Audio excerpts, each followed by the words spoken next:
What I want to share with you about today is social anxiety. My mind sometimes floats off into strange directions, like, you know, uh, thinking of just weird things, That's why I find Stephen Wright so funny. He's the master of observing things and sort of putting a weird spin on it. And so I was thinking about this time of social distancing, and that right now we are supposed to be distancing ourselves from one another. And I know there's a lot of people who suffer from social anxiety, who really get tense and anxious around other people. And I would count myself among them, that when I get among other people, sometimes one on one, sometimes in small groups. The interesting thing is, there are two times when I never feel that. Number one is when I'm on a stage speaking, and number two is when I'm doing these jump starts. So, and when I'm alone, of course. But when I'm around other people, sometimes I have this uncomfortable, this anxiety. Now, let's go back to what the word anxiety means. Anxious or anxiety is a fear over an uncertain future. Let me say that again. Anxiety is a fear over an uncertain future. Now, why do other people make us fear an uncertain future? Because other people are an X variable. Other people are always an uncertainty. You never quite know. You think you do, but you never quite know when a person is going to move or change or go in a different direction other than what you expected. And I've also noticed that with myself, because as I've shared with you, one of the great benefits of my childhood is my sense of humor, and I am really funny on stage. The challenge, though, is sometimes I don't know how to stop joking when I'm around other people, to try and make myself almost like I'm on stage, to make myself feel comfortable, when actually I feel anxious because of an uncertain future. And in my case, sometimes I'm worried that I'm going to say something. The word would be, I don't want to use the word for myself, stupid. Say something that might, the reality is, say something that I mean one way and the other person takes another way, because there's such a long ocean between the message being sent and the message being received sometimes. Sometimes there's, and it's amazing to me sometimes how I will say something to my daughter and she'll start responding, or she'll say something to me, my daughter Leah, and I'll start responding. And what I realize is, we are really talking about something totally different. And so I feel sometimes even anxious when we start to talk about something, because I have a certain fear about that. I wonder if you do too. Ask yourself if, maybe even when somebody walks into your office, or you get an email or a phone call or something like that. So I know that I do. And I know that social anxiety is a thing, and I don't want to diminish it for anyone. I also know, though, that the more comfortable I am with myself, the more comfortable I am with other people, regardless of their actions, reactions, or interactions. And so the important thing for me is to feel more and more comfortable with who I am around other people. And one of the best ways to do that is to make sure that I'm taking the focus off of myself and putting it on the other person. Now, everything we were talking about, Norman Benson Peale, we are going to talk about the two most important personal development books ever written, I guess, today. We started out with Norman Benson Peale unexpectedly, and now we're going to talk about um, come on, Will. Yeah, oh, this is okay. I'm totally cool. The I keep thinking of the unlimited power of positive thinking, and the other one I'm trying to think of is Think and Grow Rich. That's another thing I've discovered. Give yourself permission to not remember things, and they're far more likely to come back. When we get upset with ourselves, they run away. So, Think and Grow Rich. I want to talk about that with regards to um, uh, this idea of dealing with other people. But how we focus on our relationships with other people, what we tell ourselves, which is what Think and Grow Rich is about, what we tell ourselves about other people is what is going to dictate how we treat other people in those relationships. So it's so important for us to affirm in our minds things that we appreciate about those other people rather than things that are disheartening or upsetting. So I also want to talk about how to win friends and influence people, because I've been listening to that book over and over and over again lately. And here's the deal. Social anxiety is normal to an extent. Someone told me about a study that was done, and they realized that every time human animals, primates, us, Homo sapiens get together, there's a little bit of anxiety. Why? Because human beings present that X factor. Somebody could be unreliable, they could say something critical, hurtful, or you never know who's going to be dominant in the social setting and who's going to contribute, et cetera, et cetera. So there's always shock in initial social settings. You'll notice if you haven't been around somebody for a while, when you first get with them, you'll be very, very excited. But then you just quite almost don't know what to do with the whole thing until you start to fit into a. And the same is true when you get around people. So when you go back to work, what I want to give you is some tips on how to make yourself feel less socially anxious if you ever experience that, and to also understand that there are people who do experience that and possibly be more supportive of them. So here we go. Number one, I want to invite you to ask questions. Don't assume answers. Ask questions. Don't assume answers. The other day, we had a speaking client send us something about, I know what it was. I've got an event scheduled in September, and they're not even sure they want us gear back up for having their event by then, but they do want to have it. They want to have it as a virtual thing.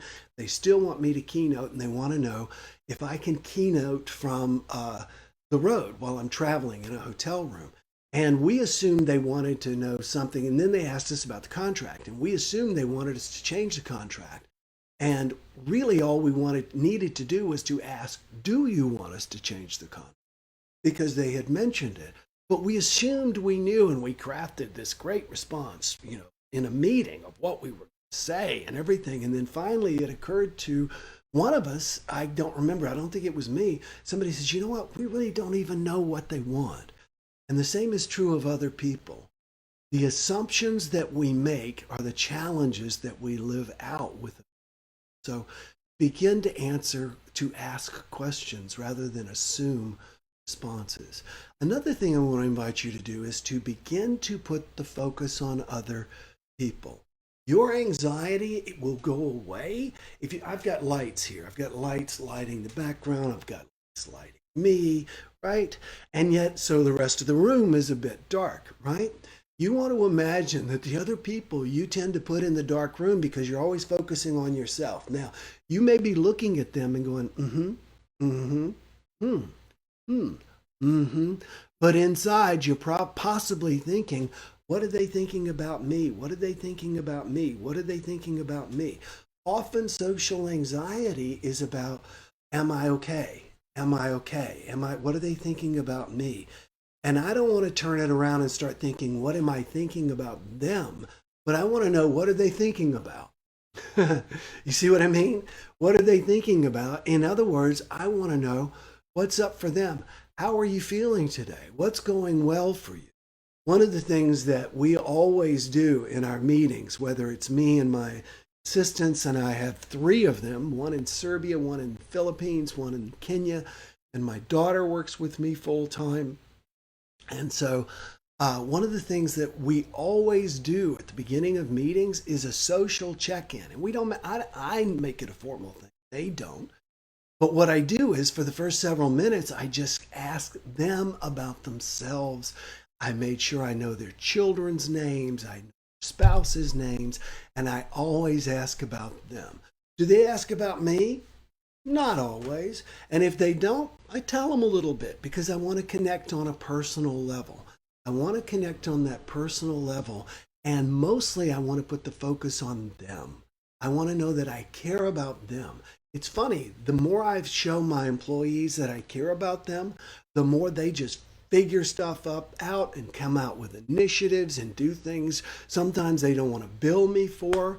It's amazing. And the great thing is I stay in integrity. This is not a manipulation move. This is about I really do care about them. And there are benefits to that. So another thing about social anxiety, one, focus on seeing yourself calm in situations. So many times it's the fear of the fear that makes us afraid.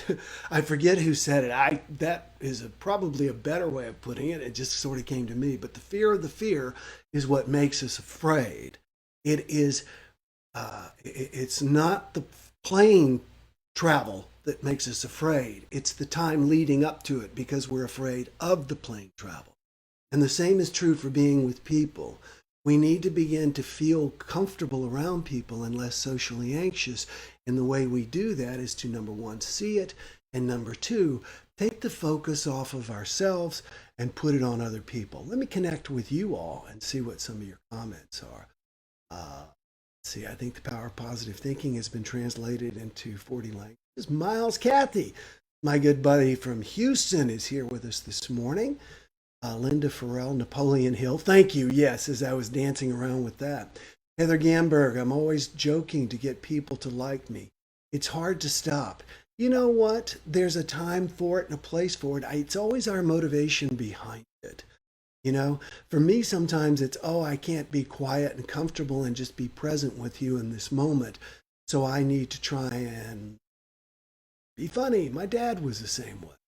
So you're right. It is difficult to stop, and it isn't always necessary. It's a blessing. So it just depends on where it comes from.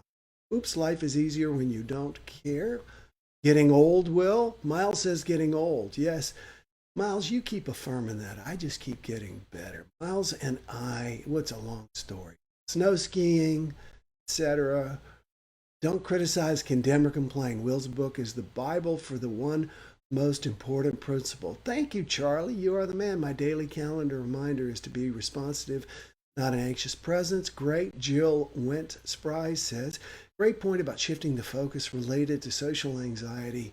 Special check-ins. Hi from the Philippines, says Raleigh. So thank you all. Thank you for your comments. There was one more thing I want to give you, and that is that I want to give each and every one of you, and before that, let me just, because I like to try this, and I got a few more little things. I don't want to overdo this, I promise you, but the idea to say thank you once again to Vicki Roby, who shared my daily JumpStart, and she received a Will Bowen tumbler, which is the greatest invention of all time.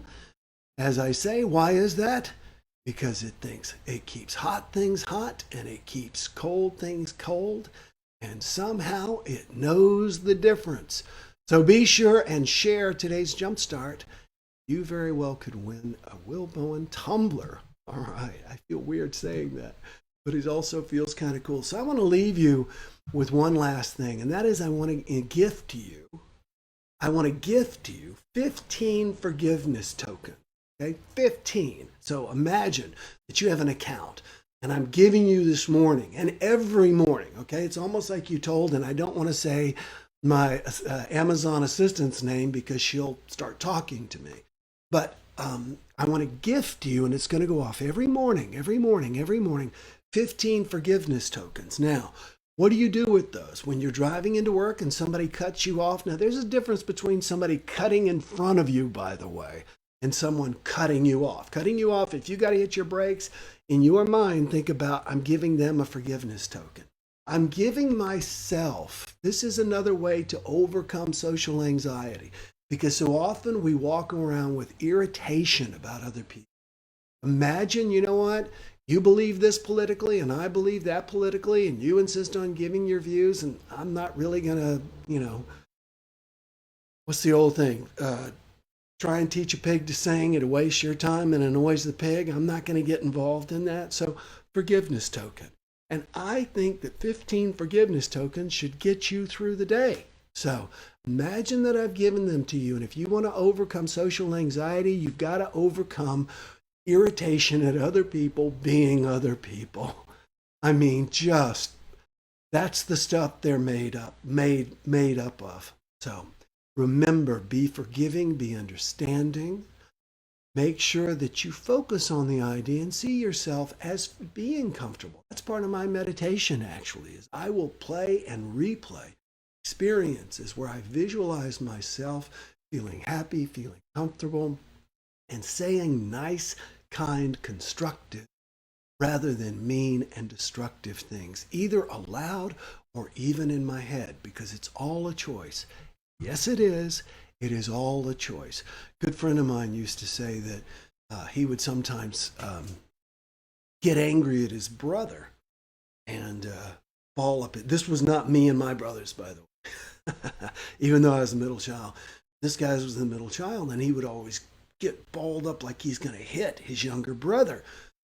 And his mother one day pointed out, I notice you don't do that to your big brother who plays defensive tackle on the football team. And she said, it's a choice. You get to choose. So understand that we all feel a little awkward being around other people. It's normal. It is normal. In fact, it's healthy. When people get together, it's almost like dogs sniffing each other. They want to make sure everybody's okay, and then they settle into a rhythm. So when you return to work or when you're working with other people, number one, expect healthy relationships. Number two, put the focus on the other person. And number three, while you're focusing on the other person, if you see things you don't like, cash in a forgiveness token. Allow that person to be who they are, where they are, because that's the only thing they can be. All right? Listen, everybody, thank you so much for joining me. Thank you once again for those of you who continue to share this on a daily basis. Real quick, Monica Wood says, oh, I don't want to miss this.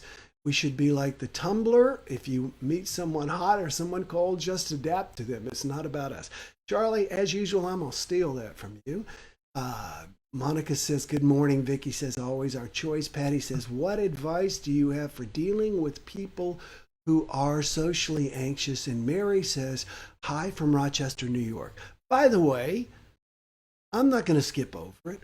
Patty, thank you for asking me a question. That's the real benefit of us being here live together on a daily basis, is so that you can ask me questions. Number one, when you're dealing with someone who is socially anxious, understand that that is how they are and do your best to put them at ease you can in social situations. Now, if you're talking about, I presume you're talking about somebody with whom you are in social situations with as well. Now, I don't know exactly who that is, but one of the things that I would do is try to figure out what that person's love language is. Check out the book, The 5 Love Languages. Mine is words of praise and affirmation. You can buy me a car, but if you don't tell me I'm great and handsome and everything else, yep, you may say, oh, that's so shallow. No, it's not. It's my love language. Okay?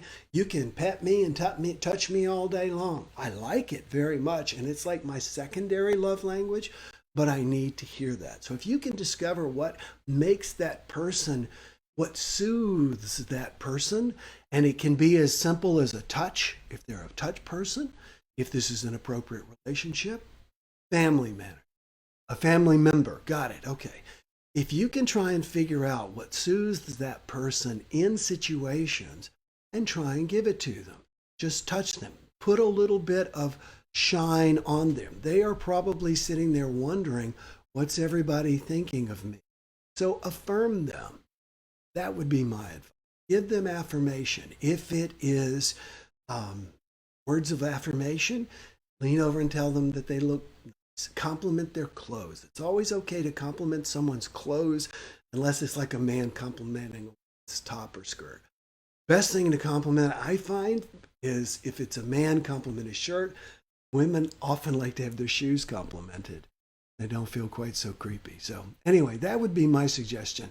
And do me a favor. If you would like me to address a question here on the Daily JumpStart, post it in this facebook.com/Will Bowen page. I read it all the time, and I'll address it. we'll have more time to really get into it. Okay, I can send you back questions, etc. Lynn Balone says, another good book for relationships is Men Are From Mars, Women Are From Venus. You know, that is absolutely true. That is a great book.